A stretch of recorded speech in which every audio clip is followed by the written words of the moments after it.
Se é fácil identificar o aspecto material, é muito difícil descrever as dimensões imateriais do ser humano, ou seja, a parte espiritual. Por exemplo, a Bíblia refere-se à alma e ao espírito do homem, em 1 Tessalonicenses capítulo 5, verso 23, juntamente com o corpo físico, constituindo assim a pessoa total. No entanto, em Mateus capítulo 10, verso 28, a alma parece representar todo o nosso aspecto imaterial. Somos seres constituídos de duas partes ou de três partes. A alma e o espírito são coisas diferentes ou são uma mesma coisa? Existe muita polêmica se a alma e o espírito são dois aspectos separados que compõem o ser humano total ou se eles são apenas dois nomes para a mesma coisa. A Bíblia não nos oferece uma solução nítida. Não podemos esquecer disso, enquanto nós examinamos com maiores detalhes os elementos não físicos do nosso ser. Alguns estudiosos da Bíblia acreditam que, quando Deus criou o homem, Ele soprou no homem apenas um aspecto, a alma viva. Porém, outros estudiosos da Bíblia creem que há dois elementos na porção imaterial do ser humano. Um desses elementos seria a alma, que seria o princípio da vida biológica, ou seja, aquilo que nos faz respirar, fazendo de nós criaturas vivas. E o outro elemento seria o espírito, que seria a base da nossa vida racional, ou seja, aquilo que está vinculado à razão e à compreensão. Há vários elementos importantes na vida racional. Podemos reconhecer que os três primeiros também são aspectos da personalidade. E eles são: primeiro, o elemento intelectual, a capacidade de compreender, de raciocinar e de lembrar.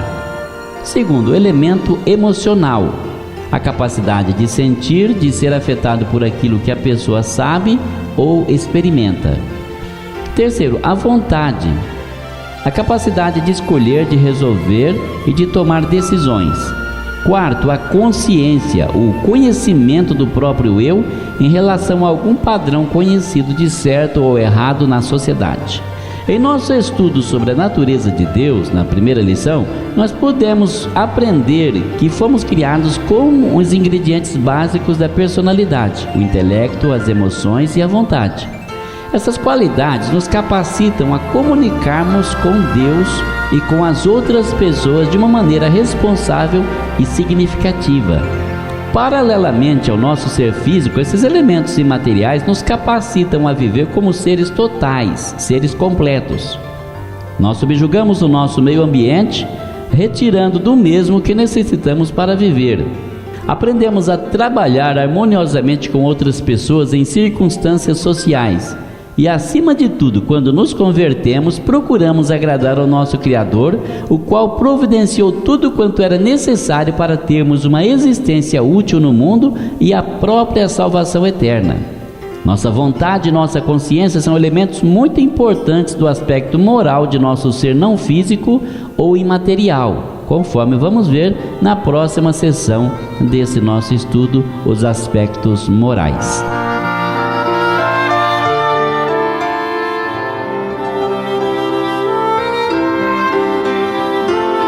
As qualidades racionais de nosso ser imaterial, sobre as quais acabamos de estudar, nos equipam para realizar ações corretas ou erradas. O nosso intelecto nos permite entender o que está envolvido nas questões do que é certo e do que é errado. As nossas emoções apelam para que nos inclinemos numa direção ou em outra, e a nossa vontade decide finalmente a questão, o que deve ser feito. Porém, sem o quarto elemento, que é a consciência, não pode haver qualquer ação moral. A nossa consciência pode ser descrita como uma voz interior que aplica a lei moral de Deus a nós em relação a cursos específicos de ação, nos levando a obedecer a essa lei.